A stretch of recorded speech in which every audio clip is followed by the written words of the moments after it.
Welcome to Power Up, the podcast that uncovers the unique challenges women leaders face today. Join your hosts, Nat and Kristen, as we dive into the tough topics and provide actionable insights you can apply right now. Don't forget to hit subscribe so you don't miss any episodes. The currency of real networking is not greed, but generosity. I love this quote because women are generous, empathetic, caring. We love to help. And if we flipped networking from an act of kind of greed and needing something to an act of generosity, we might feel different about it. Do we want to jump straight into the history of networking? Because I think it helps explain why we have this real discomfort with it as women. I looked into it this week and I am obsessed with the history of networking because it makes total sense now.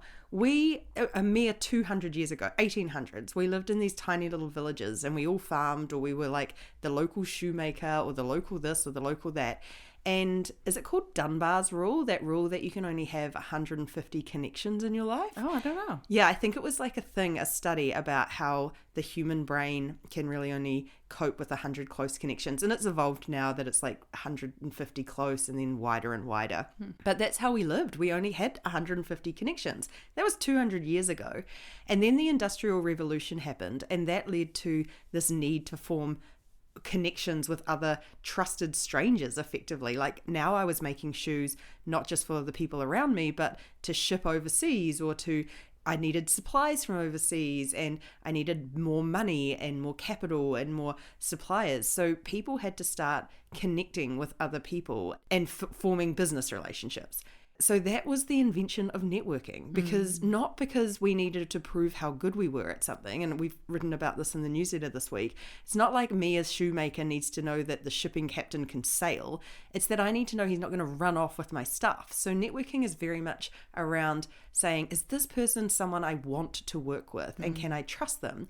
But all of this was all men, and it led to this rise of these institutions, like all those things, like those private members clubs that got more and more exclusive, golf courses that got more and more exclusive, even saloons back in the day.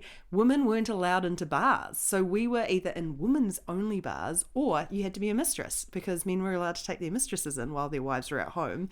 So we just were not part of any of this stuff. And when you think about our rise in the business world, back in, I think it was in the early 1800s, that there was the first woman CEO of a Fortune 500 company, and she inherited it from her dead husband. So it was, that's right. It was a stroke of And they didn't luck. the board didn't want her, but she fought to keep it. Yep. And then it was nearly 100 years before another woman made it to the top of a Fortune 500 company.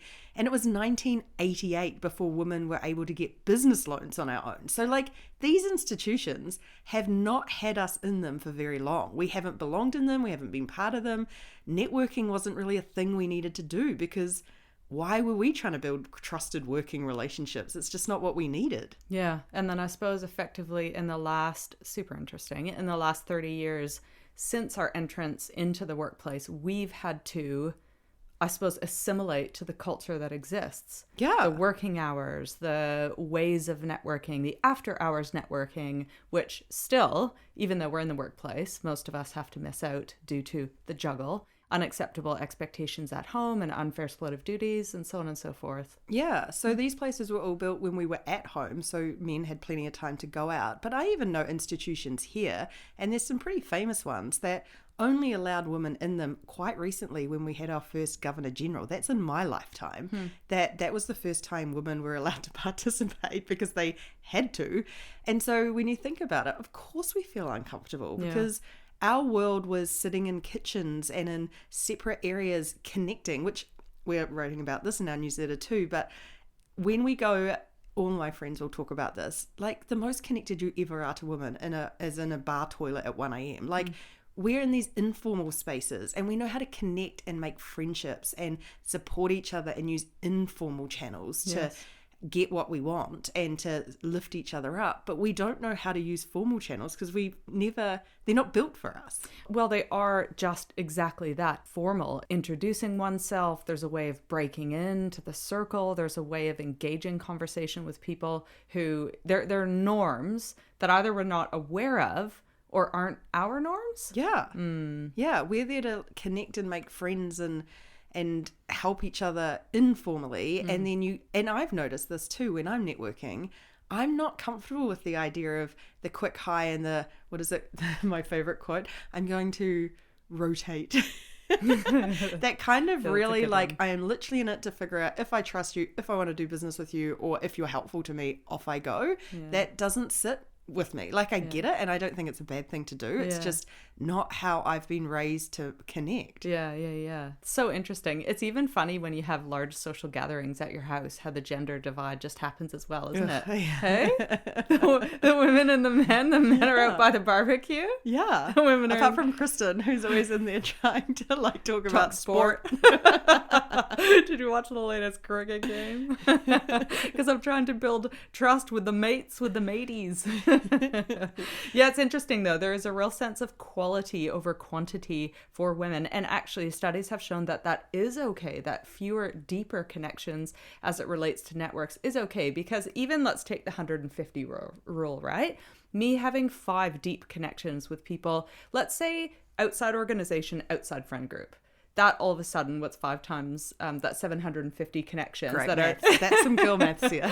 That's 750 connections that are now available to me. Yeah. That are, if I've built a relatively deep and trusting relationship, mutual connection, mutual respect, give and take, that's 750 connections at my door. Super valuable. And we do need to network. Like, we are in the business world now. We know that, what is it, like 80% of board positions anyway are found through networks. The vast majority of jobs are found through networks. And in our panel last week, which was an open panel, anyone was welcome to come to that, we talked a lot about how a lot of employers now are moving beyond the traditional, well, maybe not that traditional, job listing websites and starting to shoulder tap and promote through their own networks. So if you're not connected, you're not finding the opportunities. Yeah, that's that trust thing, isn't it? And it's this, we've talked about this a few times about risk and how you just want to de-risk every decision in your life. And that is a big one, hiring an unknown. Whereas if you just have common ground and you've created a bit of a connection, automatically you have mitigated the risk of someone taking a chance on you. I used quotes in my fingers. But that's a really good summary of why we hate it, because historically it wasn't built for us. We were outsiders. There was not a sense of belonging. And also, I think approaching a stranger and trying to spark conversation is a really vulnerable thing to do. Yeah. And it's scary. The fear of rejection is there. And yeah, we're not always the dominant group in the room. So you are walking up and sort of not knowing the customs of the room. And yeah, I think it's totally fair to be worried about it, but it's also incredibly necessary. It is important. And we're going to jump into 3 reasons why it is important. Yeah, I mean, I sort of jump-started the first one saying it's important No, for you didn't. finding jobs. Oh, well, then let's double down. Number 1 reason why networking is important for women in particular is when we network, we get better job opportunities. Yeah. And I saw a study that actually found that male MBA students, this is in the US, with a broad network performed best in the job market and secured themselves jobs with more authority, so seniority and pay. Whereas women were leaning on individual characteristics such as test scores, GPA, and they didn't land those same jobs. Networks versus my work speaking for itself. Very clear. Networks win. My study that I found this week was from a makeup company called ELF, ELF, and they've just released this whole campaign around too many dicks in the boardroom. Oh, yes. And I think it's brilliant. It is effectively the number of Richards, Ricks, and Dicks vastly outnumber any minority group in boardrooms, and they're really trying to shine a spotlight on how networking is the reason why they get there, because you know, the meritocracy, 100%. People hire people they like. 100%. But and it's a hilarious campaign, and you should look it up because it's just very powerful. They're trying to change the board game. Like, it's just brilliant. I love that. But I think that is not a bad thing, because if I am trying to hire someone for our board, or if I'm hiring someone at the moment, I'm doing a lot of renovations. It wasn't meant to be, but I want to trust them. And it's so that whole thing about women relying on test scores, this is not about that. Like, that's one part of what people want to know, that you're capable and you can do the job. But then they need evidence, and networking gives that evidence that you're not making up your test scores, or You're not overinflating what you can do. It's that trusted connection saying that person's legit, and you cannot get it any other way than through human connection. No, and a special shout out to our founders, our business owners, our consultants, more you as well, in order to build your businesses faster, need networking. So we've talked about job opportunities. It's the same with those that are currently at the top and possibly alone. Really important that we do say yes when presented with the opportunity to go to a networking event, to say yes and do it. And if you just have a goal of meeting 2 to 3 people max and having a great conversation with them, and then following up afterwards on LinkedIn and making that connection, really lovely to chat with you. Let's stay in touch. I don't know, here's a podcast that I was listening to that we were chatting about. 13 minutes to the moon. Yeah, that you might find helpful. Networking doesn't have to be formal events either. Like, I've heard people going to running clubs and bumping into someone who's become a really good connection because you've got something in common. They know you as an authentic, genuine person who has a hobby. They like you. So you don't have to just go to events that make you, if you feel uncomfortable going to those formal networking events, there's plenty. Networking can happen anywhere, and like, maybe we need to change it from networking to connecting. It can happen anywhere. It's just about being curious and recognizing that you need to build trust with people. Do you know where it happens? It happens on the sports fields, Kristen. Does it? No. Dog parks. Yes. Second attempt. Sports fields, no, because I find that dads are crazy about their kids and just want to talk about their kid the whole time. I'm like, oh gosh, get me away from this. They're too involved in what's happening on the field. But dog parks, because it's like, oh, you're just like tossing a ball to you stupid animal. And you just talk. You make great connections. And you know, anyone who loves a dog is a good person. That's right. That's right. It used to be the golf course. It probably is still the golf course. We had our little golfing we love a golf adventure. Course. Yeah. But also, I actually did notice, I remember I was out on my surfboard and I saw quite a few prominent Wellington business men, including Justin Lester, our ex-mayor, and there was a few ex-Zero. It's a board meeting on the surfboard. Exactly. It was a board meeting on the surfboard. I thought, oh, this is the new golf anyway. Yeah, no, I think it is useful to just think it's about connecting, and anywhere you go where you're more likely to like the people and have something in common. The better your chance of actually making a good connection. Love it. The number 2 reason why it's important is because it shortcuts learning. And I think this goes back to kind of our propensity to go do it myself and learn everything myself and do everything on my own, and my work's going to speak for itself, when really the really strategic ones are the ones going, how can I shortcut this learning? Who is in my network to teach me about this? And I remember years ago we were curious about crypto.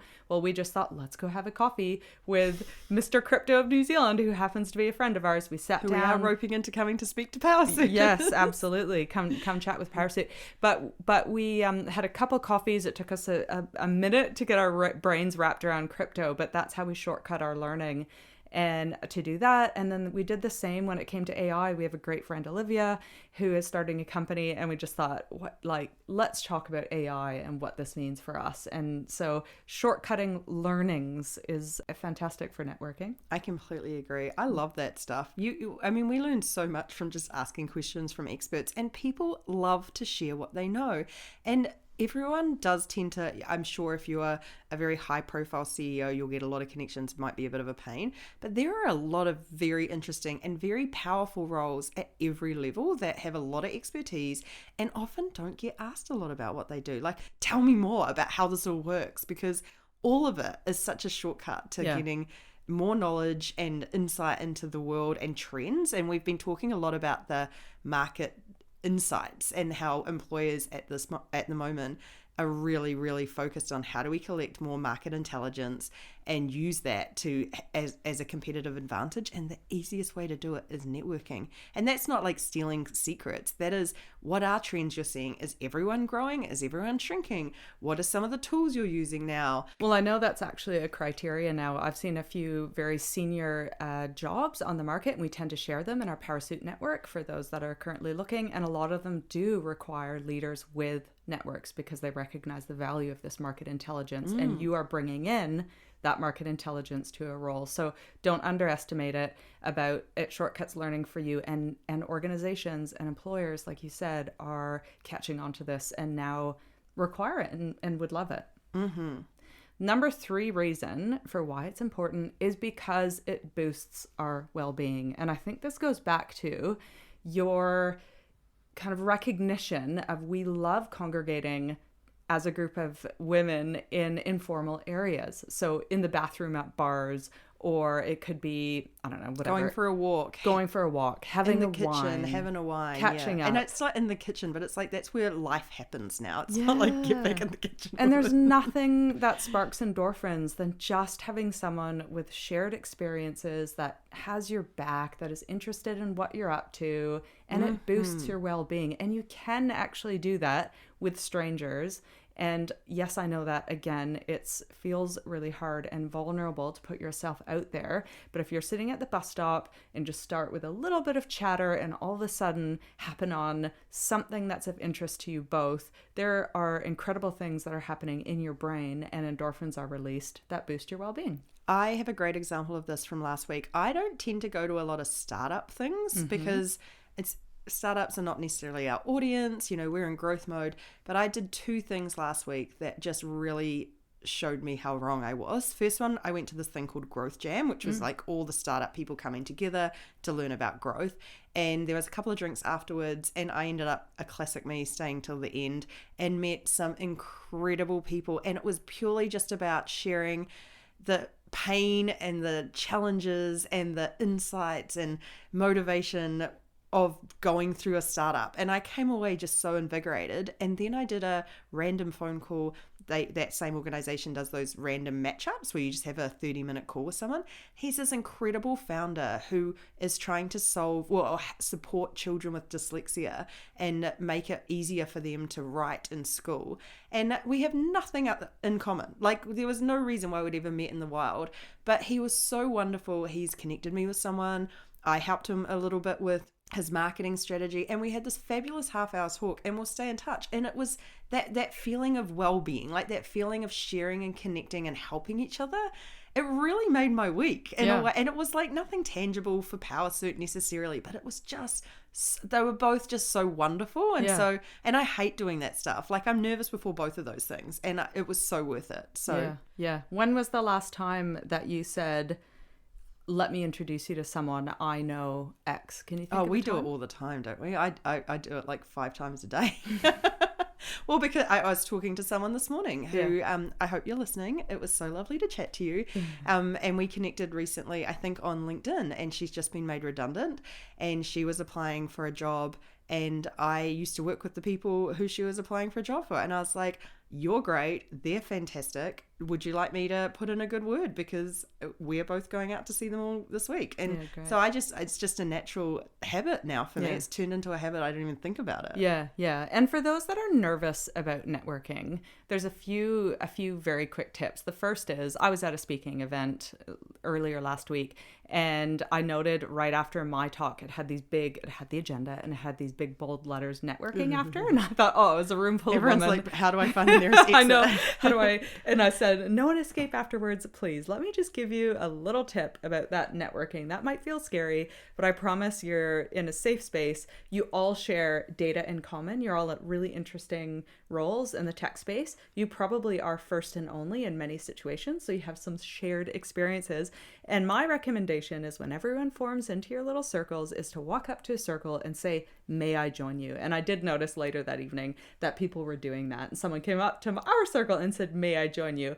And invariably you say yes, you say, how are you? So that's the first tip is again. I actually love that from an event organizer perspective as well. What you did is tell everyone, we do that at Powrsuit as well. Like, this is the deal. You've turned up today. So the deal is, if someone says, may I join you? You say yes.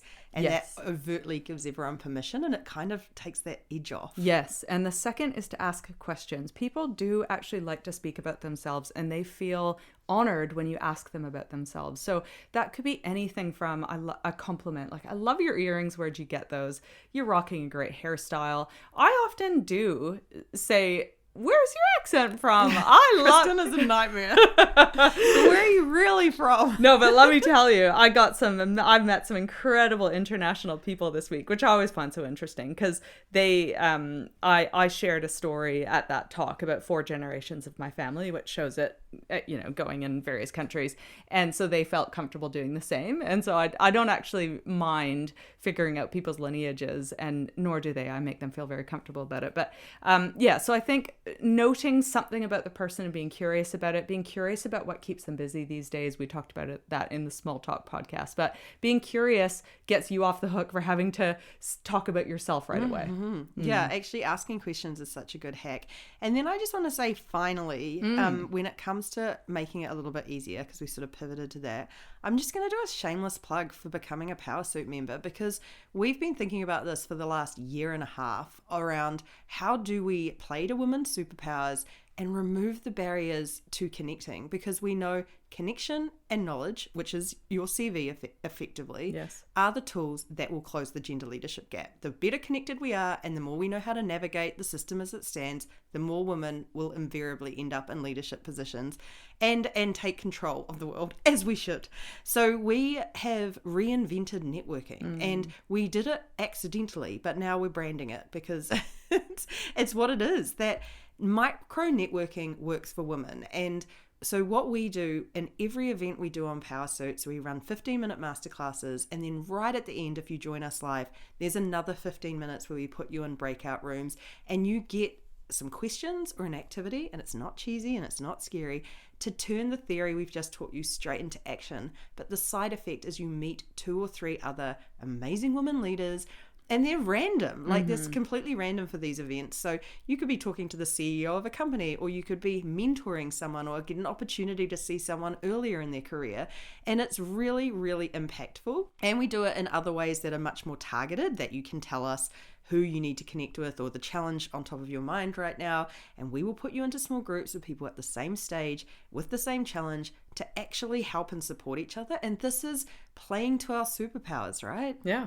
That's a great plug. We make connections really quickly as women, so we don't need to go to after work drinks and all the time. We can do this quite fast. Yeah, well, and we did that. We've done an entire podcast on how to build your own peer group, but that is a really hard thing to do. There's many steps to go about doing it, and so that's effectively what we're doing. Is we're making lots of micro connections so that ultimately we pave the way to you creating your own personal board of directors or your peer group through all the connections that you're making with Powrsuit. And the reason we did that is because after chatting with, over 100 women that had been there and done that in their careers, they were seasoned leaders. We asked them, what was the thing that made the difference? And they all pointed to peer group, personal board of directors, networks. And so this is something we're really passionate about delivering on. Absolutely. And we do want to get that gap closed. We're sick of it. It's time to move on it. So let's start connecting with each other and make it part of your everyday week. And we'd love to have you. And should I just go rogue and be like, because we'd love to hear from people listening to our podcast. Yeah. And we've heard some great feedback, and we know we're growing in terms of how much people are listening, which is really cool. We're excited. So why don't we just say, if you are someone who wants to join Powrsuit from anywhere in the world, send us an email. First 10, we'll give you a discount. Yep. We'll give you a good discount because we want to hear from people, right? Yeah, We've been we're back in research We're mode. very needy. We want to hear from you. Yeah, let's do it. So be one of the first 10. Just send us an email, hello@powrsuit.com, and tell us you want to be part of the network, or why you can't be part of the network, or what your barrier is, or ask us a question, and we will give you a pretty good something. Yep. We will. I'm staring at Kristen going, something. We'll give you a really good discount, and no pressure. We're not going to force you to join us, but we'd love to hear from you and help you expand your professional network. hello@powrsuit.com. We hope you enjoyed that little 101 on networking. I even learned a bunch, so thanks for your research, Nat, and we will catch you all next time. Bye!